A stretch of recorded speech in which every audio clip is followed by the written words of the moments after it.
Hello बच्चों, welcome to Mohan Bharadwaj classes. और इससे हमने लास्ट लेक्चर में क्या पढ़ा था कि क्लास 9th का फिजिक्स क्लास 9th का साउंड पढ़ा था हमने, और ये उसका लेक्चर 3 है। लास्ट क्लास में हमने पढ़ा था आपका कि टाइम पीरियड क्या होता है, फ्रीक्वेंसी क्या होती है, एम्पलीट्यूड क्या होता है, इन्हीं सभी के बारे में पढ़ा था और इसका ग्राफ किस तरह से होता है। क्लियर है? तो ये सारी चीजें हमने, ये जो भी डेफिनेशन थी वो ये टर्म्स रिलेटेड थी साउंड वेव से, ये पढ़ी थी। और आज हम पढ़ेंगे यहाँ पर कैरेक्टरिस्टिक ऑफ साउंड, कि कैरेक्टरिस्टिक ऑफ साउंड को हम किस तरह से यहाँ पर देखते हैं कि कैरेक्टरिस्टिक ऑफ साउंड क्या क्या होते हैं। तो कैरेक्टरिस्टिक ऑफ साउंड क्या होते हैं? पहले नंबर पे आता है पिच। क्लियर है? दूसरे नंबर पे क्या है आपका? लाउडनेस।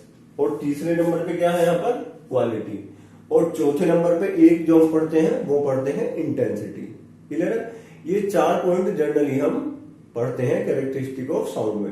यहां पर मैंने अभी 3 ही मेंशन करे हैं, पिच, लाउडनेस और क्वालिटी, कि पहले इन तीनों को हम क्लियर करेंगे, उसके बाद आगे बढ़ेंगे।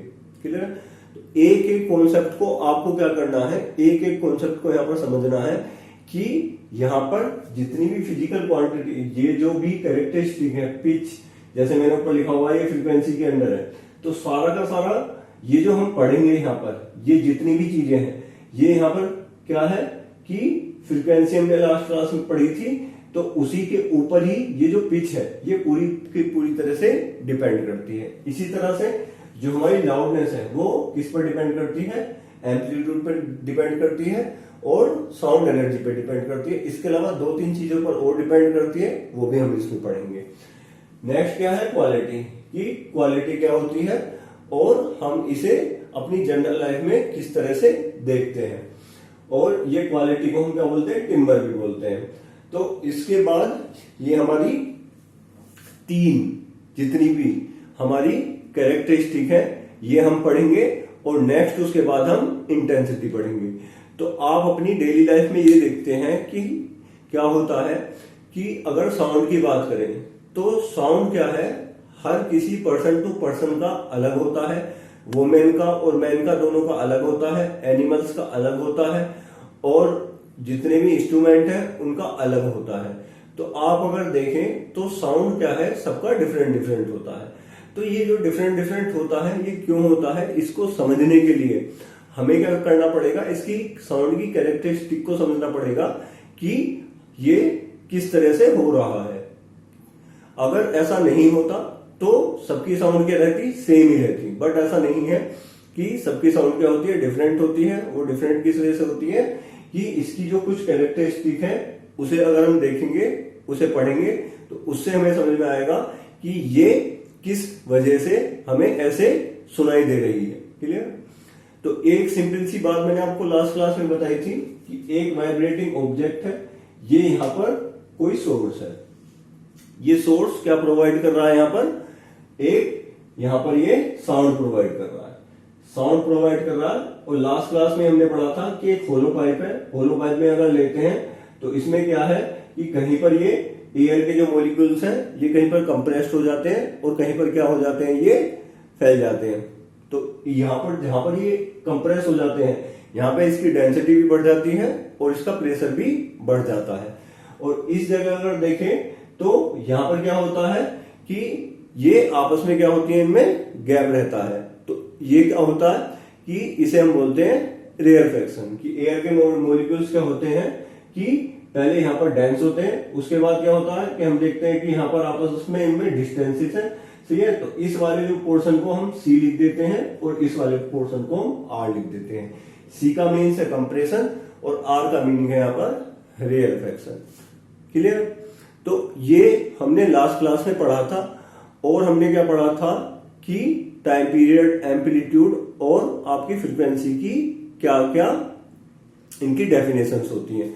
तो एक बार रिमाइंड कर लेते हैं 5 मिनट में कि जो आपका एम्पलीट्यूड होता है, सपोज करो कि एक वेव है, ये जो वेव है वो अगर ट्रेवल कर रही है तो यहां पर क्या है कि हम यहां पर प्रेशर भी ले सकते हैं, और यहां पर डेंसिटी भी ले सकते हैं, दोनों चीजें ले सकते हैं। और अगर हम इसे डिस्टेंस के साथ, यहां पर डिस्टेंस के साथ अगर एक ग्राफ बनाए तो इसका ग्राफ कुछ इस तरह से साइन वेव की तरह होता है।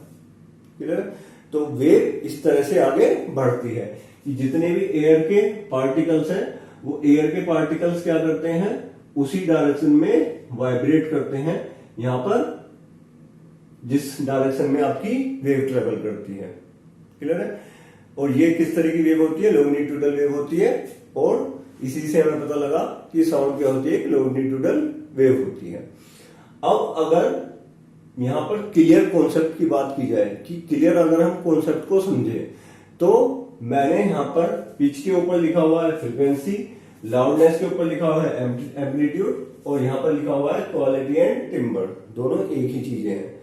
तो ये तीनों चीजें समझने के लिए हमें क्या करना पड़ेगा, हमें पहले फ्रीक्वेंसी को, एम्पलीट्यूड को पहले समझना पड़ेगा कि ये एक्चुअल में क्या होता है। एक बेसिक सी बात है कि अगर मैं अपने वोकल कॉर्ड से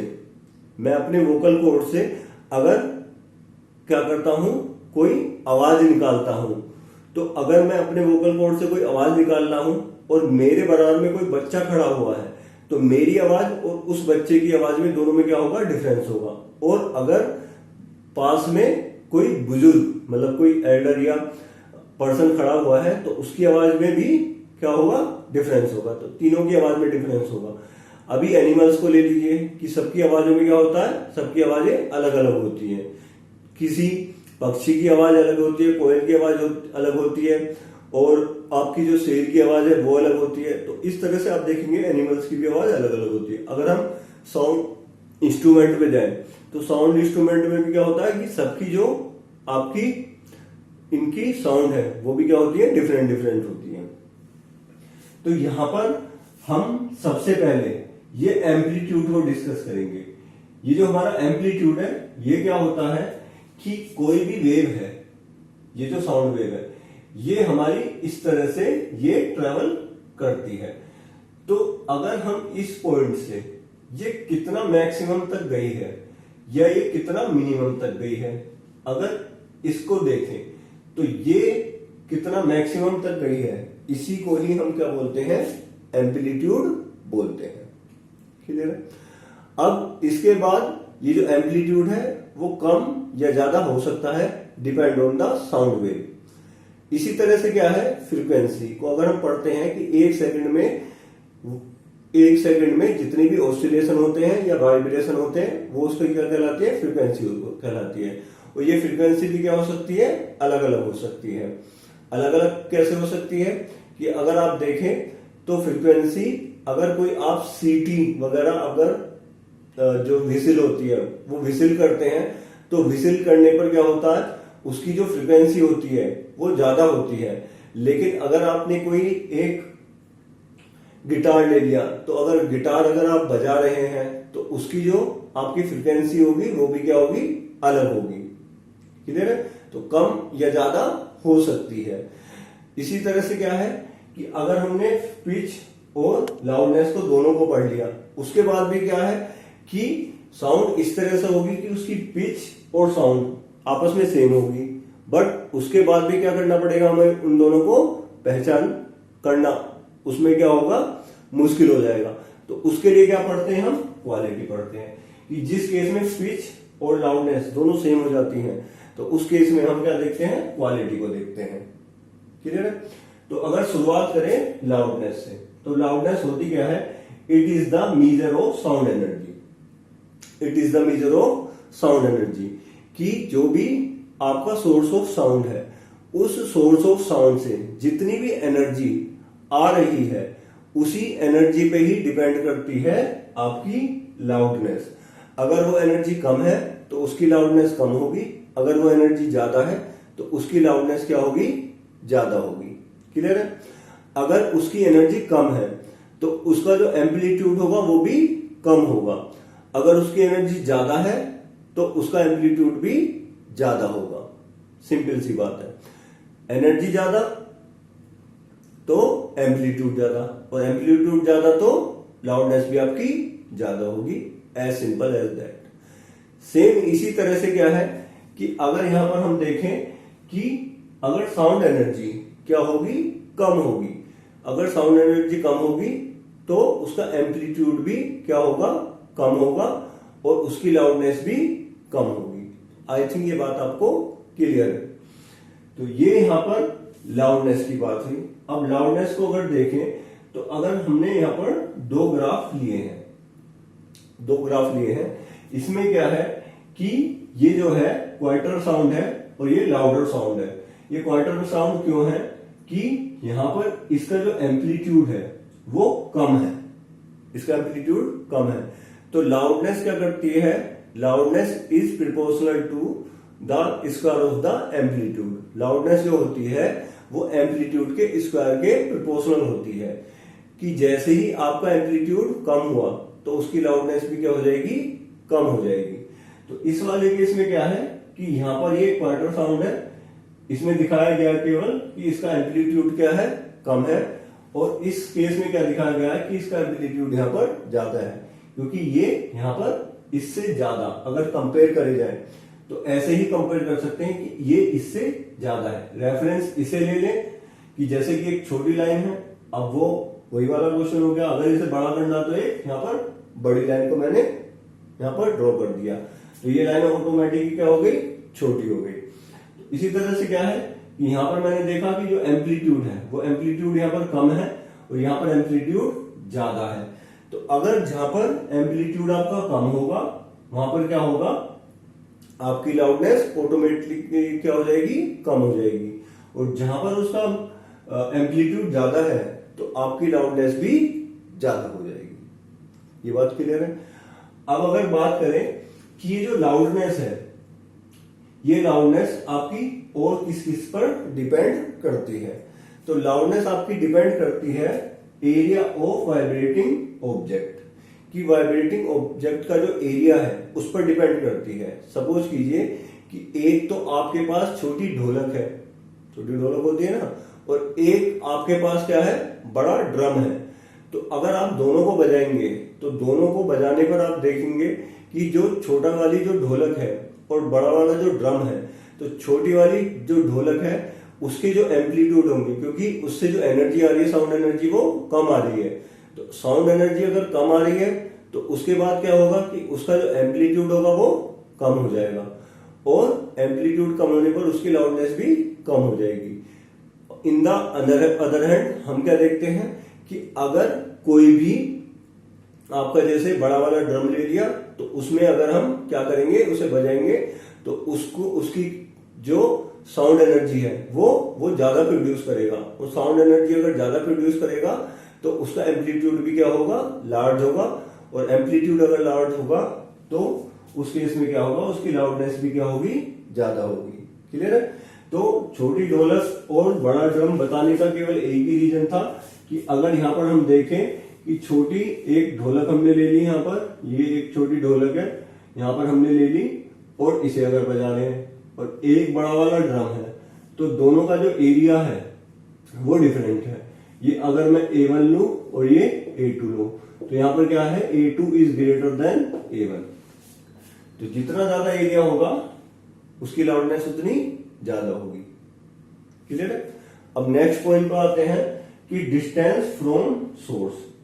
डिस्टेंस फ्रॉम सोर्स, सपोज कीजिए कि अगर आपके आसपास कोई बारात जा रही है तो उसमें क्या है, डीजे वगैरह सारी चीजें बजती हैं, तो अगर वो जा रही है तो वो जितना आपके पास होती है, मतलब घर के आसपास होती है, तो आपको क्या है, वो आवाजें ज्यादा सुनाई देती हैं। लेकिन जैसे ही धीरे धीरे वो आपसे दूर जाती है तो उसकी आवाज क्या हो जाती है, कम हो जाती है।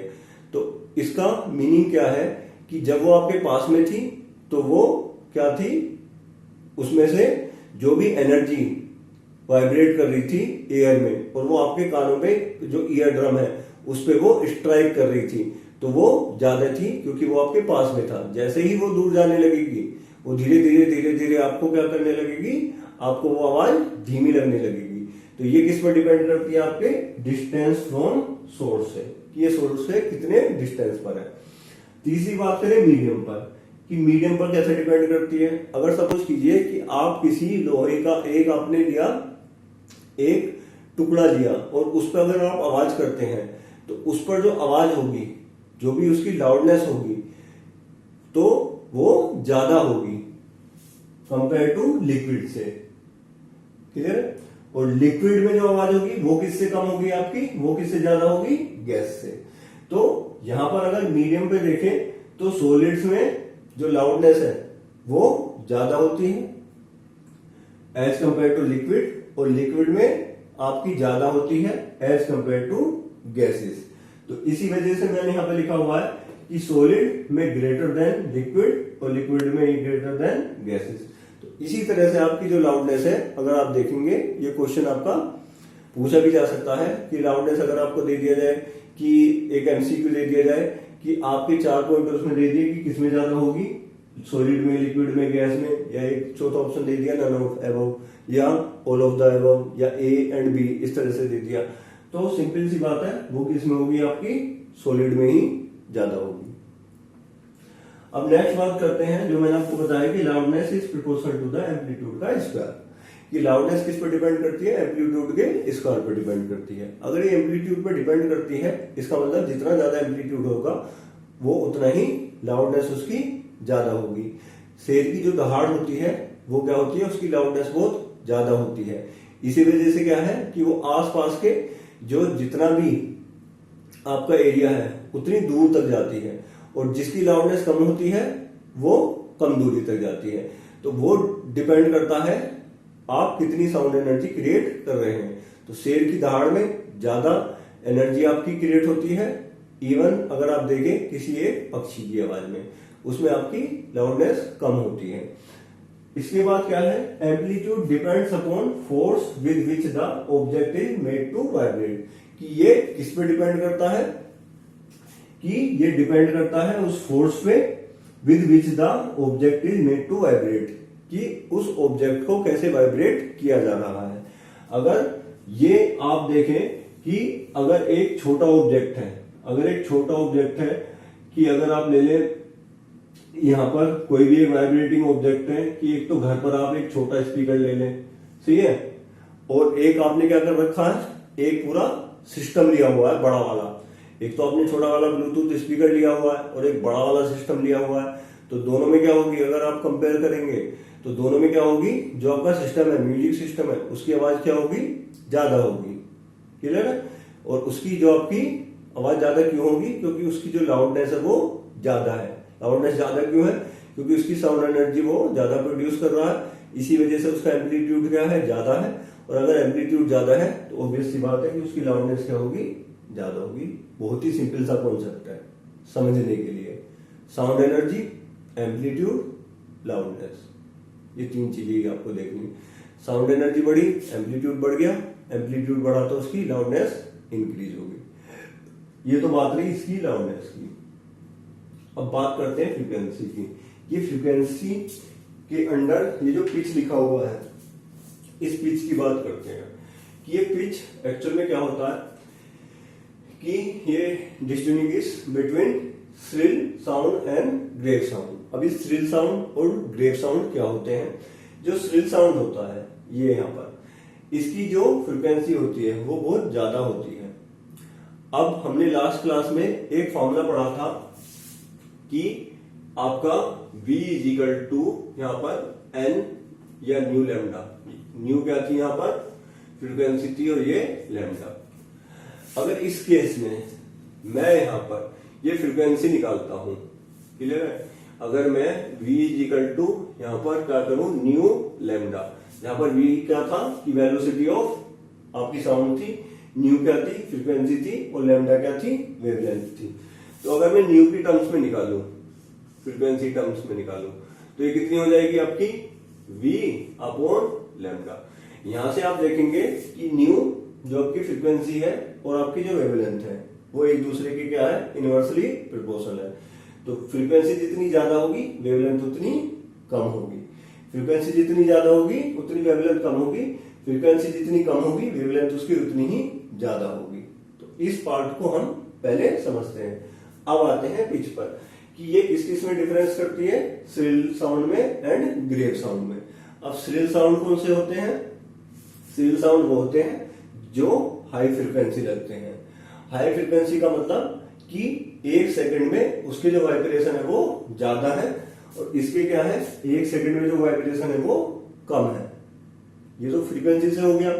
अगर आप इसे वेवलेंथ से देखें तो यहाँ पर क्या होगा कि पहले फ्रीक्वेंसी से अगर हमने देखा तो आप देख रहे हैं कि इसमें नंबर ऑफ जो वाइब्रेशन या ऑसिलेशन है वो ज्यादा है, और यहाँ पर क्या है, नंबर ऑफ यहाँ पर वाइब्रेशन कम है, टाइम दोनों का सेम है। तो हम क्या कहेंगे कि इसकी फ्रीक्वेंसी ज्यादा है और इसकी फ्रीक्वेंसी क्या है, कम है। तो इस केस में क्या होगा, अगर फ्रीक्वेंसी ज्यादा है तो फॉर्मूले से अगर देखें तो यहाँ पर इसकी वेवलेंथ क्या होगी, कम होगी, क्योंकि फ्रीक्वेंसी ज्यादा है। और इस केस में क्या होगा कि अगर ये लोअर फ्रीक्वेंसी है तो ऑटोमेटिकली क्या होगा, यहाँ पर इसकी वेवलेंथ ज्यादा होगी। क्लियर है? तो यहाँ पर श्रिल साउंड क्या होती है, इसे हम क्या बोलते हैं, थिन साउंड भी बोलते हैं। थिन साउंड मतलब पतली आवाज, जैसे कि वोमेन्स में होती है। और ये क्या है, थिक साउंड। थिक साउंड जैसे मेंस में होती है। क्लियर? अब अगर इसमें एग्जाम्पल की बात करें तो मैंने लिखा हुआ है sound of women, birds and cat. इनकी जो आवाज है वो क्या होती है, उनके जो वाइब्रेशंस होते हैं वो क्या होते हैं, ज्यादा होते हैं। उनकी जो फ्रीक्वेंसी होती है वो ज्यादा होती है as compare to the sound of man, dogs etcetera. जैसे फ्रॉग वगैरह ले लिया तो इस तरह से ये दोनों आपस में क्या करते हैं, इन्हें हम अलग अलग कर सकते हैं। ठीक है, डिपेंड ऑन द फ्रीक्वेंसी। अब बात करें कि पिच की, तो अगर इसकी हाई फ्रीक्वेंसी होगी तो इसकी पिच भी क्या होगी, ज्यादा होगी।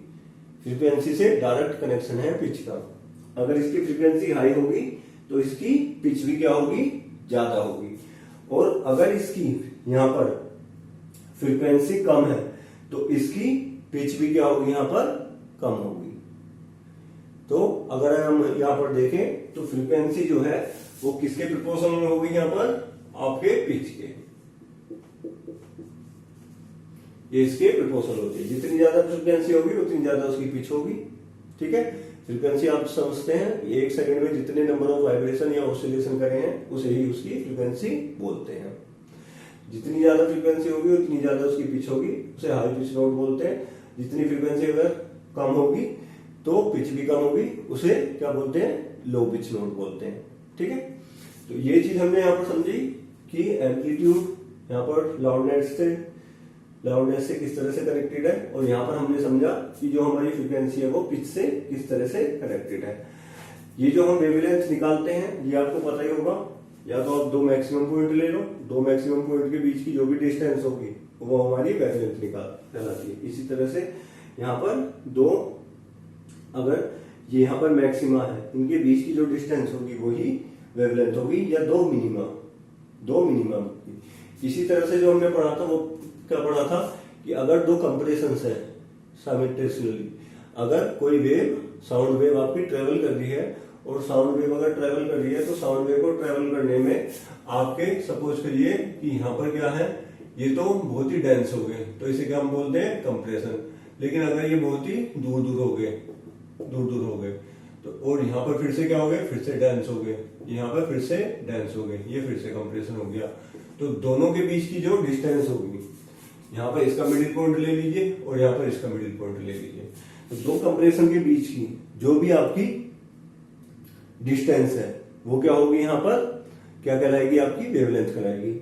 या दो रेयरफेक्शन की आपकी जो बीच की डिस्टेंस होगी वो यहाँ पर क्या कहलाएगी, आपकी वेवलेंथ ही कहलाएगी। इसी तरह से अगर हम वेव की बात करें तो इस वेव में अगर देखें तो यहाँ पर क्या बनते हैं, क्रिस्ट और ट्रफ बनते हैं। जैसे कि हाई उस पर है तो ये क्रिस्ट बनेगा, और लोअर पर है तो यहाँ पर ट्रफ बनेगा। तो दो क्रिस्ट के बीच की भी जो डिस्टेंस होती है वो भी वेवलेंथ होती है, और दो ट्रफ के बीच की जो डिस्टेंस होती है वो भी यहाँ पर वेवलेंथ होती है। तो यहाँ पर हमने इस चीज को समझा है। अगर वायलिन है यहाँ पर, ये यहाँ पर वायलिन को हम ये जो बजा रहे हैं, ठीक है, इसकी जो फ्रीक्वेंसी है वो ज्यादा होगी as compare to the drum, इससे ज्यादा होगी इसकी फ्रीक्वेंसी। तो जिसकी फ्रीक्वेंसी ज्यादा होगी उसकी आपकी पिच भी ज्यादा होगी। अब एक केस ऐसा होता है कि अगर सपोज कीजिए आप साउंड को सुन रहे हैं, और साउंड को सुनते आपने क्या करा कि अगर आप साउंड को सुन रहे हैं और साउंड को सुनने में आपको दोनों में क्या है कि दोनों साउंड एक साथ है। मतलब एक साथ का मतलब क्या है कि अगर कोई म्यूजिक सिस्टम बज रहा है और उसमें क्या है, वो म्यूजिक सिस्टम बज रहा है और उसमें वायलिन भी है और तबला भी है, दोनों चीजें हैं। तो उसके बाद भी आप क्या करते हैं, दोनों को आपको पता लग जाता है कि हाँ कब वायलिन की आवाज आई और कब यहाँ पर ड्रम की आवाज आई। क्लियर है? तो उस केस में क्या होता है कि वहां पर उनके पिच भी सेम हो जाते हैं और लाउडनेस भी सेम हो जाती है। तो उसे किससे डिफ्रेंशिएट करते हैं, क्वालिटी से। इस क्वालिटी से हम इसे डिफ्रेंशिएट करते हैं। पिच, लाउडनेस दोनों सेम है, तो डिफ्रेंशिएट कैसे करेंगे कि अगर दोनों सेम है तो क्वालिटी से या टिम्बर से। इससे कैसे डिफ्रेंशिएट करेंगे, two sounds of the same loudness and pitch can be distinguished. ये इससे हम पता लगा सकते हैं। पता कैसे लगाएंगे, पता ऐसे लगाएंगे कि जो दोनों की जो क्वालिटी होगी वो अलग अलग होगी। दोनों की जो क्वालिटी होगी वो अलग अलग होगी। वो जो क्वालिटी है, एक की क्या होगी, पुअर होगी और दूसरे की क्या होगी, आपकी हाई क्वालिटी होगी।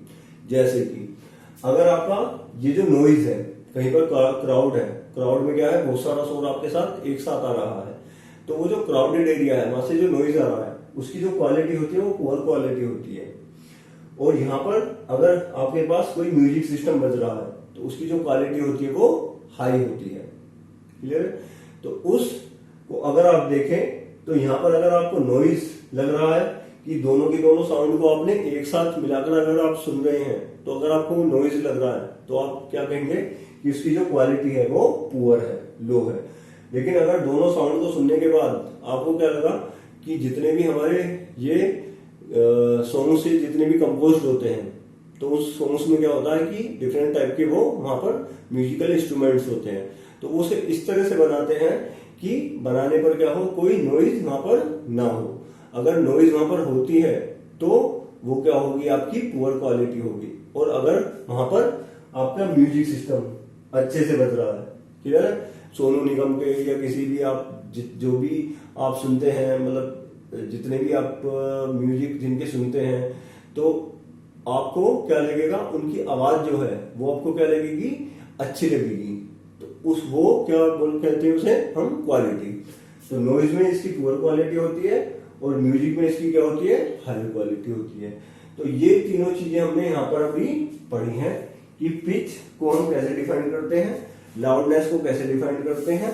ठीक है, ये जो म्यूजिक है, अगर बात करें लो क्वालिटी वाला, तो लो क्वालिटी वाले म्यूजिक में क्या होता है, अनप्लीजेंट टू हियर बोलते हैं इसे, कि ये सुनने में क्या है, आपको सही नहीं लग रहा, अच्छा नहीं लग रहा। बट जो आपका म्यूजिक होता है वो क्या होता है, आपको सुनने में वो अच्छा लगता है। इसी तरह से क्या है, अगर बात करें कि आपकी लाउडनेस की, तो अगर एम्पलीट्यूड का जो मैग्नीट्यूड है वो कम होगा, एम्पलीट्यूड का मैग्नीट्यूड अगर कम होगा तो लाउडनेस क्या होगी, उसकी कमी होगी। और अगर एम्पलीट्यूड का मैग्नीट्यूड क्या होगा, ज्यादा होगा, तो उसकी जो लाउडनेस होगी वो ज्यादा होगी। इस वाले केस में क्या है, अगर वाइब्रेशन फास्टर होंगे, यहाँ पर देखिए कि कितनी जल्दी यहाँ पर वाइब्रेशन हो रहे हैं, अगर वाइब्रेशन फास्टर होंगे तो उसका पिच भी क्या होगा, हाई होगा। और अगर यहाँ पर वाइब्रेशन क्या होंगे, स्लो होंगे, तो उसका पिच भी क्या हो जाएगा, डाउन हो जाएगा। तो ये चीज हम यहाँ पर पढ़ते हैं। अब इसके बाद क्या है कि जो हमारा नेक्स्ट पॉइंट है वो है इंटेंसिटी, कि इंटेंसिटी क्या होती है। तो इंटेंसिटी के ऊपर हम एक 10 मिनट का अलग से लेक्चर रखेंगे। अभी आप ये जो तीनों चीजें हैं, अगर आपको क्लियर है तो इसे आप अपने नोट्स बनाइए और नोट्स में लिखिए। क्लियर? इसके बाद हम इंटेंसिटी को पढ़ेंगे। नहीं तो इंटेंसिटी को अभी यहाँ 5 मिनट ही लगेंगे बताने में, इंटेंसिटी बता ही देते हैं हम। इसे हटा देते हैं यहाँ से। इंटेंसिटी होती क्या है,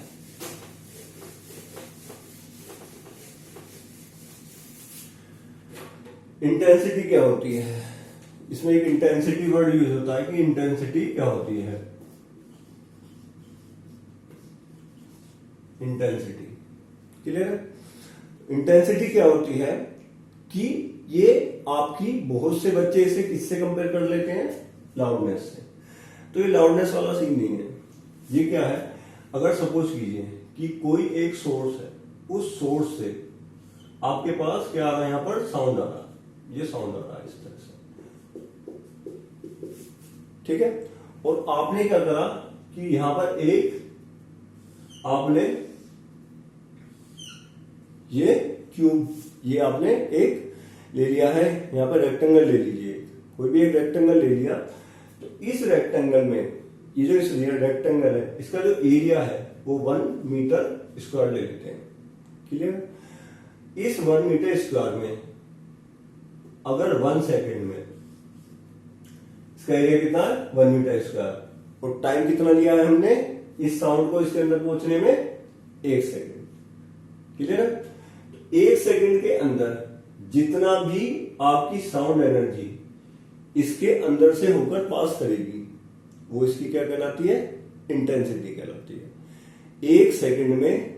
और इसका जो हमने एरिया लिया है वो यहां पर क्या लिया है 1 मीटर स्क्वायर। उस 1 मीटर स्क्वायर में जितनी भी एनर्जी यहां पर पास होती है वो क्या कहलाती है, इसकी इंटेंसिटी कहलाती है। इंटेंसिटी को आई से रिप्रेजेंट करते हैं। किसे रिप्रेजेंट करते हैं, आई से। तो अगर देखा जाए इसका फॉर्मूला तो I इजिकल टू क्या होता है यहां पर आपका E जो एनर्जी है यहां पर साउंड एनर्जी जो जा रही है अपॉन A इंटू टी, ये इसका फॉर्मूला होता है। ये इसका फॉर्मूला होता है। अगर मैंने A को यहां पर 1 मीटर स्क्वायर कर दिया और T को यहां पर 1 सेकेंड कर दिया, इसको क्या कर दिया मैंने यहां पर 1 मीटर स्क्वायर और इसको T को क्या कर दिया 1 सेकेंड, तो आप देखेंगे कि I किसके बराबर हो जाएगी, जो इंटेंसिटी है साउंड की वो E के बराबर हो जाएगी, उसकी एनर्जी के बराबर हो जाएगी जो इस आपके रेक्टेंगल में से होकर जा रही है। क्लियर? अब यहां पर क्या है कि अगर मैं क्या करूं कि एनर्जी है और ये टाइम है, तो हमें पता है कि एनर्जी अपॉन टाइम क्या होती है, पावर होती है। तो यहां पर हम I को कैसे लिखते हैं, यहां पर P, क्योंकि E बाई टी क्या हो जाएगा, यहां पर P के इक्वल हो जाएगा। P is the power, the rate of energy क्या होती है, पावर होती है। तो ये क्या हो जाएगी, पावर अपॉन एरिया हो जाएगी। अगर इसकी हम डायमेंशन देखें तो डायमेंशन क्या होती है, आपकी जो पावर की जो आपकी यूनिट होती है, अगर हम इसकी यूनिट की बात करें कि इसकी यूनिट क्या होगी, तो पावर की यूनिट क्या होती है आपकी वाट, पावर की यूनिट क्या होती है वाट, और एरिया क्या होती है यहां पर मीटर स्क्वायर। लेंथ है यहां पर, इसका एरिया निकालेंगे तो इसकी क्या हो जाएगी मीटर स्क्वायर। तो ये बहुत ही ज्यादा यूज में आपकी आती है। यहां पर अगर इसकी आप यूनिट देखेंगे तो E की क्या होती है एनर्जी, एनर्जी की जो यूनिट होती है वो जूल होती है, तो joule upon metre square second, इस तरह से यहां पर लिख सकते हैं।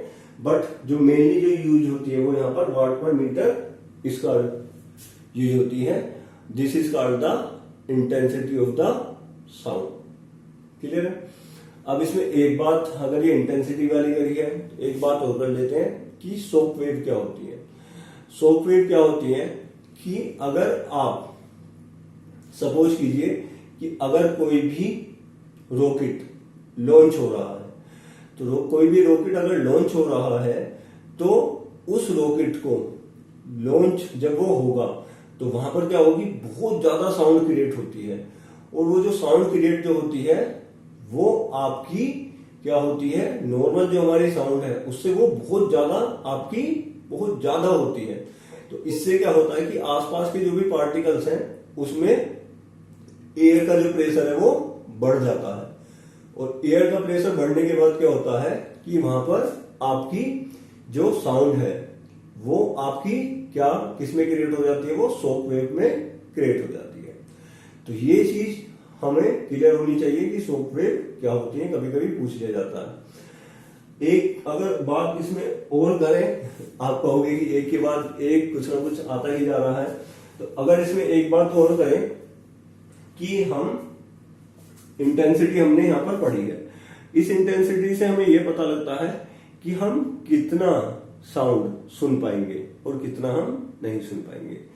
तो जो मिनिमम साउंड है जो हम सुन सकते हैं वो 10⁻⁻12 वाट पर मीटर स्क्वायर, इतना हम साउंड मिनिमम सुन सकते हैं, इतनी इंटेंसिटी का।